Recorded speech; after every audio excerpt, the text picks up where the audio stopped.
object! I object to my own wedding! Zara, sit down and behave yourself. Don't embarrass me in front of everyone. You know exactly why you are here. Why should I marry someone I don't even know? Because your life belongs to this family. You will do as you are told. Zara Eze never imagined that the day she stood at the altar, she would be fighting for her own freedom, forced into a marriage arranged to settle her stepmother's debt. Zara stood before a stranger everyone in the village dismissed as a dirty, penniless beggar. As she cried out in protest, her stepsister Nkechi rolled her eyes in embarrassment. Her stepmother, Adaobi, gripped her arm tightly, smiling for the crowd while whispering threats no one else could hear. What none of them knew was that the man standing at that altar was the only person they should never have underestimated. And when the truth finally came out, nothing in their world would ever be the same again. Before we begin, imagine being forced to marry a total stranger to pay off someone else's debt. Would you have objected to or stayed silent to keep the peace? Share your answer in the comments below. Also, tell us where you're watching from.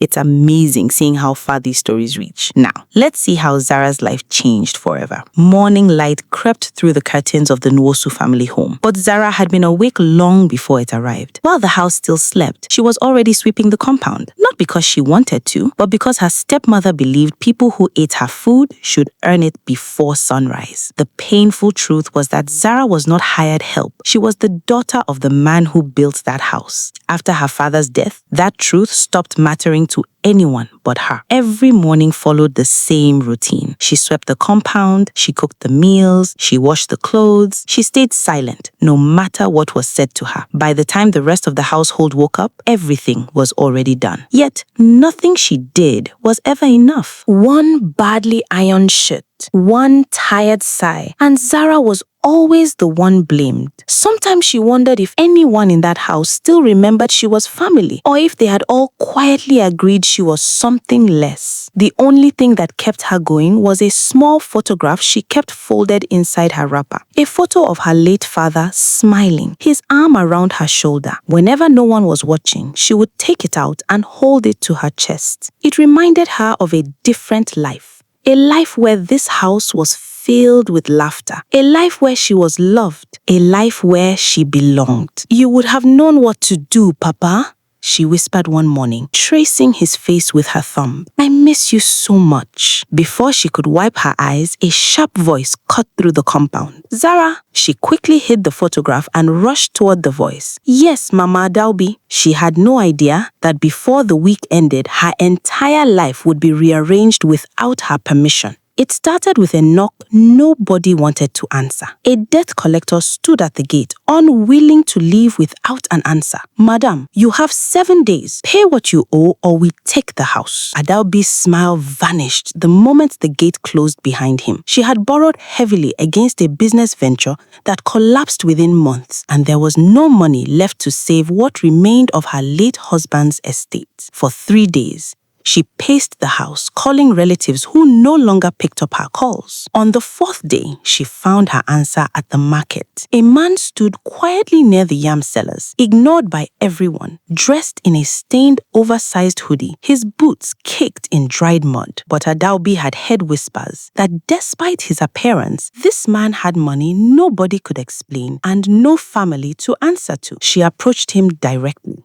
I hear you are looking for a wife." The man studied her for a long moment before answering. "I never said that, but you'd consider it for the right price." He said nothing, which Adaobi took as an opening. "I have a stepdaughter, beautiful, hardworking, obedient. Marry her and I will consider my debt settled." The man's expression didn't change. "You are selling her. I'm giving her a future, one she wouldn't have otherwise." There was a long silence. Then, quietly, he answered, "Bring her to the church on Saturday." He never gave his name. Adaobi never asked for it. She had what she needed. Zara was scrubbing the kitchen floor when Adaobi walked in and dropped the words on her like a stone. "You are getting married on Saturday." Zara froze, certain she had misheard it. "Married? To who? I don't even know anyone who." "His name doesn't matter," Adaobi said, folding her arms. "What matters is that his money clears my debt. You are selling me. I'm saving this house," Adaobi said, not even looking up.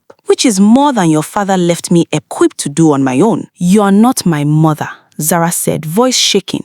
You're my stepmother, and Papa would never have allowed this. Adaobi's eyes narrowed. Zara looked toward Nkechi, standing in the doorway, arms crossed, watching with an unreadable expression. Nkechi, say something, please. Nkechi shrugged. At least somebody is willing to take you. The tears came before Zara could stop them. Not because of the wedding, but because in that moment, she understood something far worse. She had never truly been family to either of them. The church was full by Saturday morning, not because anyone came to celebrate, but because everyone came to watch. Zara stood at the altar in a dress that wasn't chosen for her, beside a man she had met only once, for less than a minute days earlier. He was dressed simply, his hoodie replaced by a plain shirt for the occasion, but the same tired, guarded eyes remained. The priest's voice echoed through the church. If anyone objects to this union, speak now, or forever hold your peace. Zara's heart pounded. Every eye in the church was on her. And for the first time in years, she stopped swallowing her own voice. I object, she said loudly. I object to my own wedding. Gasps rippled across the pews. Zara, Adaobi hissed through gritted teeth, gripping the edge of the pew. Sit down and behave yourself. I don't even know this man, Zara said, tears flowing freely now. Nobody asked me anything. Nobody asked if I wanted this. The man beside her turned and for the first time spoke directly to her, quietly, so only she could hear. Say the word and I'll walk away right now. Zara stared at him, stunned into silence. You'd actually let me go? I never wanted to force anyone into anything. I just ran out of gentler options too. Zara looked back at Adaobi's face, cold, unmoved, already rehearsing what she'd say to the neighbors. She looked at Nkechi, smirking quietly in the second pew. Then she looked at the stranger beside her, the only person in that church who had just offered her a way out. She said nothing. The priest continued, and by the time the ceremony ended, Zara Eze was a married woman to a man whose name she had only just learned that morning, Obinna Adeyemi. The house Obinna brought her to after the wedding was nothing like the Nwosu compound. It was small, a single room, a narrow kitchen area, a courtyard with one worn bicycle leaning against the wall. It wasn't luxurious and it wasn't impressive, but it was clean and it was quiet. Obinna said, "You can have the bed." Zara looked at him. "And you? I'll sleep outside." She frowned. The room was barely big enough for one person. Yet this man who had just paid to marry her was giving up the only comfortable space without a second thought. Once again, he had done something she couldn't explain. For the first few weeks, Zara barely spoke to him beyond what was necessary. She cooked because the food had to be made, not because she wanted to. She assumed her life had simply traded one house of contempt for a smaller, poorer version of the same thing. But Obinna never gave her a reason to believe that. He never raised his voice. He never reminded her that he had paid for her, and he never made her feel like something he owned. Every morning, before the sun was fully up, he left the house. Every evening, he returned, tired and quiet, saying little about where he had been. Zara wanted to ask, but something about the way he carried his silence told her he wasn't ready to share it. And slowly, without meaning to, she found herself wanting to know. Weeks became a month. Zara found a small job at a cafe not far from the house, pouring tea and washing cups for a wage that wasn't much, but it was hers. Earning it herself for the first time in years felt like breathing after being underwater. Every evening, she returned to the small house that had slowly, quietly begun to feel like something close to home. There were no insults waiting for her there, no conditions attached to kindness, and no one keeping score of her mistakes. As the second month passed, Zara caught herself smiling more. Real smiles, the kind she thought she had forgotten how to make. And somewhere in the quiet, ordinary routine of shared meals and shared silence, she realized she was falling for the man she had been forced to marry. But one question never stopped following her. Who was Obinna Adeyemi really? Twice, she noticed strangers on the street stare at him a moment too long, their faces shifting into something like recognition, before Obinna quietly stared her in the other direction. The first time she asked him about it, he only smiled. "They must have mistaken me for someone else." She smiled back, but she didn't believe him, not fully. Meanwhile, back at the Nwosu house, Adaobi had already moved on in her own mind from what she'd done. Anytime Zara's name came up, she waved it away. "She's probably somewhere struggling," she'd say, almost proudly. That's what happens when you marry a nobody. Nkechi agreed without much thought. Neither of them knew that the daughter they had sold away was, for the first time in years, happy, and the decision they were so pleased with themselves for making was quietly becoming the biggest mistake of their lives. It happened on an ordinary afternoon, 3 months into the marriage. Zara was at the cafe wiping down a counter when a sharp pain folded her in half. She gripped the edge of the counter, gasping, as her co-worker rushed to catch her before she hit the floor. By the time she reached the hospital, the pain had spread across her entire side, and her forehead was slick with sweat. The doctor's face told her everything before he said a word. Her appendix has ruptured. She needs surgery immediately, or this becomes life-threatening. Relief lasted only a second. The surgery deposit is 400,000 naira, the nurse said, holding out a slip of paper like it was an ordinary request. We cannot proceed to theater without it. Zara had never had that much money in her life. She barely had enough to cover her bus fare that week. Please, she whispered, gripping the nurse's sleeve. Call my husband. Obinna Adeyemi, please. The co-worker who'd rushed her there had his number saved from the wedding invitation list and dialed with shaking hands. Obinna arrived less than 20 minutes later, still in his work clothes, dust on his boots, breathless from running the last stretch from the gate. He didn't stop at the reception desk to argue about the deposit. He asked calmly for whoever was in charge. The hospital administrator came out already irritated, ready to repeat the policy to another man who couldn't pay it. She got as far as opening her mouth before she actually looked at him. Her expression changed completely. Chairman Adeyemi? The word moved through the corridor like a current. Nurses turned. A doctor who was walking past stopped mid-step. Take her to theater now. Whatever it costs, whatever she needs, I'll cover every naira of it.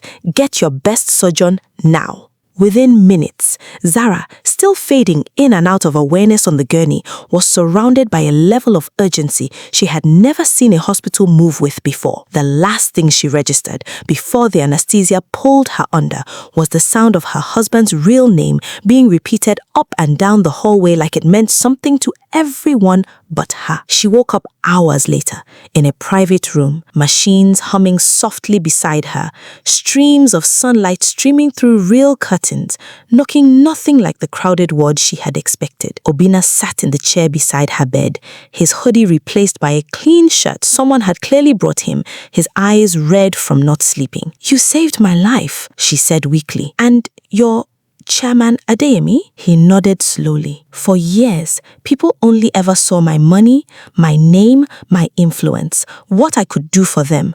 I couldn't tell anymore who actually cared or who was just calculating what I was worth. He looked down at her hand in his. That's why I disappeared into that life. I needed to know what it felt like to be chosen by someone who had nothing to gain from choosing me. Zara's eyes filled with tears because she finally understood. He hadn't hidden his wealth out of shame. He had hidden it to find the one person who would have stayed even if he never revealed it at all. And when it mattered most, when her life depended on it, the truth hadn't come out as a confession. It had come out as a rescue. Months passed. The life Zara once believed was a punishment slowly became the life she never knew she needed. She and Obinna built something real out of the parts money can't buy: trust, patience, and a love that had already proven itself before either of them had anything to gain from it. A proper wedding followed soon after. This time, one Zara actually chose. Business leaders, politicians, and people who had never once acknowledged Obinna when he wore a stained hoodie now fought for an invitation. But he never forgot the woman who objected to marrying him and stayed anyway. Back at the Nosso house, Adaobi's troubles had returned. The money from the wedding settlement had long since run out, and a new debt had quietly buried her deeper than the last. Desperate,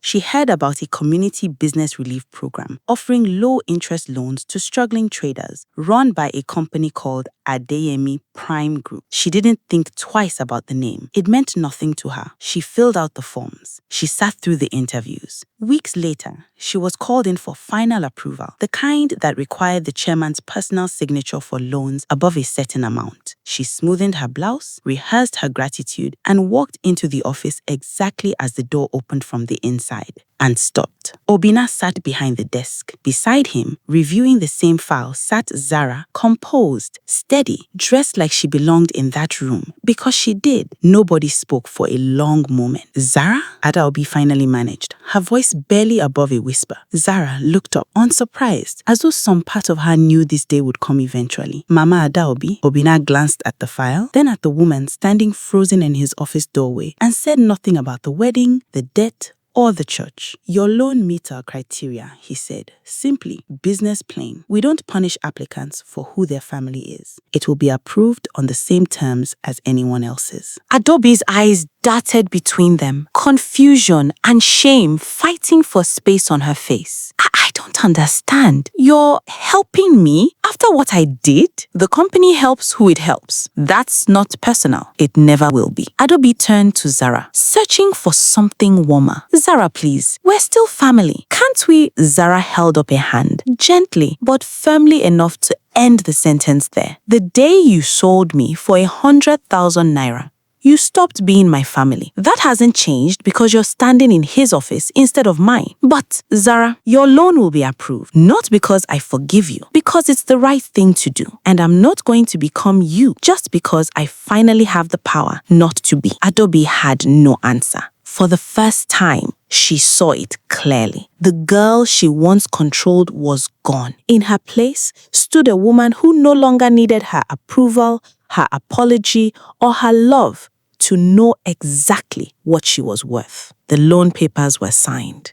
Adaobi left the building the way she entered it, smaller than she remembered being. The girl who was once sold for 100,000 naira found something worth infinitely more. She found love, respect, and the kind of strength that doesn't need revenge to feel complete. As for Obinna Adiemi, he finally found the one person who chose him before the company, before the wealth, before the name. And sometimes that is the greatest fortune anyone can ever find. If you were Zara, would you have approved that loan or let her fall the way you let her fall? Share your thoughts below. And remember, the greatest love isn't measured by what someone can give you. It's measured by the person who chooses you when there's nothing to gain. Thank you for watching. If you enjoyed this story, please give it a thumbs up, subscribe to Inspired Folktales, and tap the notification bell so you never miss our next story. Join us again for another unforgettable story. Until next time, stay inspired.